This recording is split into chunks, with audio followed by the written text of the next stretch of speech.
Untuk kamu, tahun 2021 sungguh berat terutama bagi para perempuan. Pandemi tak kunjung usai, varian lama terus berkembang bikin sesak tak kunjung selesai.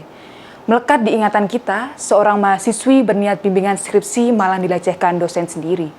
Guru di pesantren melakukan pemerkosaan terhadap 12 santrinya hingga melahirkan bayi. Sungguh biadab, seorang guru yang sejatinya digugu dan ditiru melakukan perbuatan yang keji tak patut untuk dipuji. Masih basah makam Novia Widiasari, seorang mahasiswi yang bunuh diri di dekat makam ayahnya. Terkapar di dekat makam dengan menenggak racun dari botol minuman. Karena depresi, diperkosa, dan diintimidasi, tak dapat keadilan. Masih ramakah negeri ini untuk para perempuan?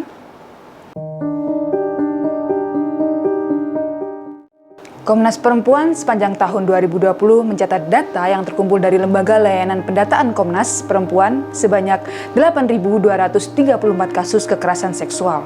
Salah satunya adalah KDRT sebanyak 6.480 kasus dan kekerasan dalam pacaran 1.309 kasus. Kekerasan seksual masih menjadi momok yang menakutkan untuk dibagikan yang kerap terjadi di masyarakat. Sayangnya kasus ini diselesaikan tanpa cerita dan berujung dengan nekat. Ibarat fenomena gunung es, ya masih banyak kasus kekerasan seksual yang belum terungkap karena banyak orang yang enggan melapor dan tak berujung dengan sukses. Alih-alih mendapatkan dukungan, korban kekerasan seksual justru rentan mendapat cap negatif dari sekeliling mereka. Mulai dari media sosial, pertemanan, hingga lingkungan keluarga. Korban jadi merasa takut dan trauma sehingga tak berani melapor ke pihak berwajib. Bahkan mirisnya, tak sedikit juga yang memilih bungkam dan tidak menceritakan ke orang terdekat. Lantas, bagaimana jika kamu menjadi korban kekerasan seksual? Yang pertama adalah jangan menyalahkan diri sendiri. Apabila terjadi kekerasan seksual, jangan menyalahkan diri sendiri atas kekerasan seksual yang dialami. Perlu adanya mindset bahwa pelaku adalah yang pihak bersalah, sehingga perlu berpikir dengan jernih, tidak gegabah untuk bertindak dan mengambil keputusan dengan tepat. Yang kedua adalah kumpulkan bukti. Kumpulkan barang bukti mulai dari benda fisik, elektronik, dan dalam kasus pemerkosaan jangan langsung membersihkan anggota badan.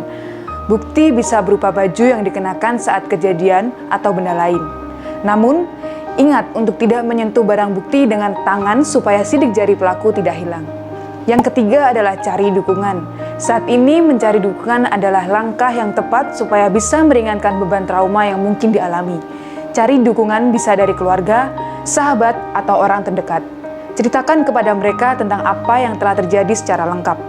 Yang keempat adalah datang ke layanan kesehatan dan layanan kekerasan seksual. Datangi pusat pelayanan terpadu pemberdayaan perempuan atau lembaga swadaya masyarakat lainnya yang melindungi dan mengayomi kasus kekerasan seksual. Nantinya mereka akan melindungi serta membantu dalam menyelesaikan kasus. Yang kelima adalah segera laporkan ke pihak yang berwajib. Sebagai korban, tidak perlu takut untuk melapor ke petugas terdekat.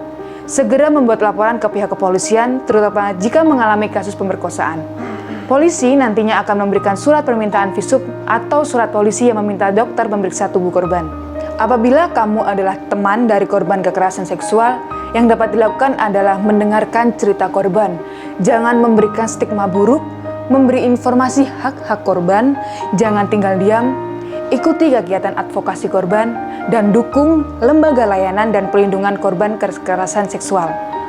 Siapapun tidak ingin mengalami peristiwa yang tidak menyenangkan, seperti kekerasan seksual meninggalkan trauma, depresi, hingga jadi beban. Buat kamu yang masih bingung atau belum tahu alur serta cara melaporkan kasus pelecehan seksual, jangan khawatir. Kamu bisa bertanya terlebih dahulu dengan konsultan hukum profesional yang ahli di bidangnya. Namun, sebagai korban tidak boleh pasrah.